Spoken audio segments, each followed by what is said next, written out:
Assalamualaikum. Nama saya Rifki Noval dengan NIM 1731499962. Di sini saya akan menjelaskan mengenai struktur atom. Sebelumnya, apa sih atom itu? Atom adalah salah satu konsep ilmiah tertua, adalah bahwa semua materi dapat dipecah menjadi zarah atau partikel terkecil, di mana partikel-partikel itu tidak bisa dibagi lebih lanjut. Kemudian atom itu sendiri dibagi atas A dan tomos. A itu tidak, kemudian tomos yaitu memotong. Kemudian dinamakan atom karena dianggap tidak dapat dipecah lagi. Penemuan partikel dasar atom. Di sini terdapat elektron, proton, dan neutron. Elektron pada saat William Crookes dengan tabung vakumnya berhasil membuktikan bahwa sinar kehijau-hijauan dipancarkan oleh kawat negatif atau disebut katode. Kemudian penemuan inti atom. Pada tahun 1909, Rutherford membombardir lempengan logam tipis dengan partikel alfa atau ion helium. Hasil percobaannya menunjukkan bahwa sekitar satu partikel alfa dari 8.000 partikel dibelokkan oleh lempengan logam. Pembelokan ini menunjukkan keberadaan inti atom yang kecil, kompak, dan bermuatan positif. Perkembangan model atom. 1. Teori atom Dalton, pencetus teori atom modern. Teorinya dilandasi oleh kejadian kimiawi dan kuantitatif. Teori Dalton ditunjang oleh dua percobaan, yaitu oleh Lavoisier dan Prost, dan dua hukum alam, yaitu kekekalan massa dan perbandingan tetap. Bentuk dari atom itu berbentuk seperti bola perjal menurut teori atom Dalton ini. Kemudian yang kedua adalah teori atom Thomson. Thomson mengilustrasikan atom sebagai suatu materi berbentuk bola, bermuatan positif, dan di dalamnya tersebar elektron-elektron atau model roti kismis.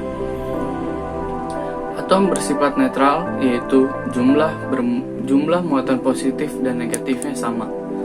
Bentuk dari teori atom Thomson ini adalah model roti kismis yang tadi saya bilang. Kemudian yang ketiga ada teori atom Rutherford.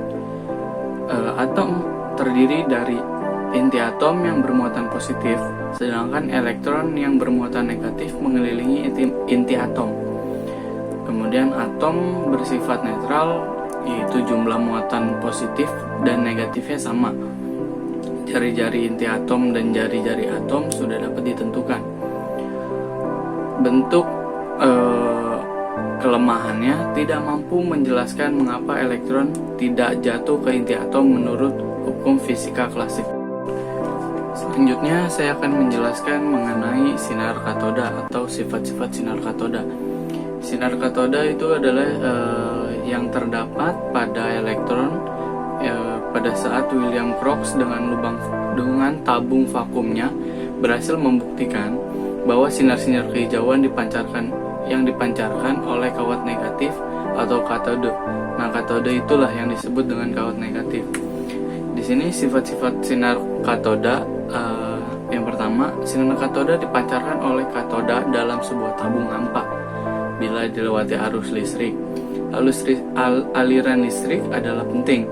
Yang kedua, sinar katoda berjalan dengan garis lurus. Yang ketiga, sinar tersebut bila membentur gelas atau benda tertentu lainnya akan menyebabkan terjadi fluoresensi atau mengeluarkan cahaya. Dari fluoresensi ini kita bisa melihat sinar. Sinar katoda sendiri tidak nampak. Yang keempat, sinar katoda dibelokkan oleh medan listrik atau magnet Sehubungan dengan hal itu, diperkirakan partikelnya bermuatan negatif. Yang kelima, sifat-sifat dari sinar katoda tidak tergantung dari bahan elektrodanya, seperti besi, platina, dan sebagainya. Kemudian inti atom, isi atau inti atom yang terdapat di dalam atom ini seperti yang tadi saya bilang, ada elektron, proton, dan neutron. Pada tahun 1913, Moseley menemukan bahwa panjang gelombang sinar X bervariasi tergantung dari bahan sasarannya. Dengan menghubungkan hal ini ke persamaan matematis, disimpulkan bahwa setiap unsur dapat ditetapkan dengan suatu bilangan bulat yang disebut nomor atom. Kemudian pada tahun 1919, Rutherford mengembangkan satuan dasar muatan positif yang disebut proton. Hasil risetnya dari jalur lintasan partikel alfa di udara. Konsep yang dipopulerkan oleh Rutherford adalah inti mengandung sejumlah proton yang sama dengan nomor atomnya dan sejumlah partikel netral yang disebut neutron agar sesuai dengan massa atom. Kemudian pada tahun 1930-an, Chadwick membuktikan keberadaan neutron melalui percobaan pemboman berilium dan boron dengan partikel alfa, sehingga model atom yang terdiri dari elektron, proton, dan neutron lengkap ditemukan. Untuk lebih jelasnya, penemuan neutron ini, penemuan isotop memberikan dasar bagi Rutherford untuk meramalkan adanya partikel lain dalam inti atom yang mempunyai massa satuan dan tidak bermuatan.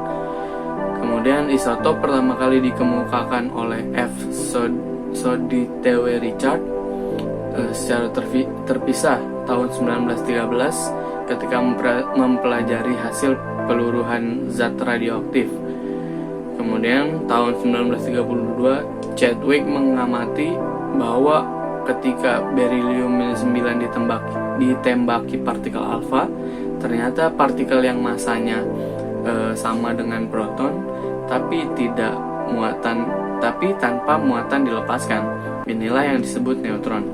Kemudian sifat-sifat dari sinar neutron ada banyak sebenarnya, tapi saya akan menjelaskan hanya dua, yaitu dalam medan listrik atau magnet tidak dibelokkan ke kutub positif atau negatif.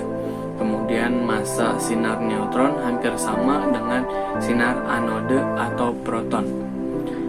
Mungkin itu saja yang dapat saya sampaikan. Kurang lebih mohon maaf.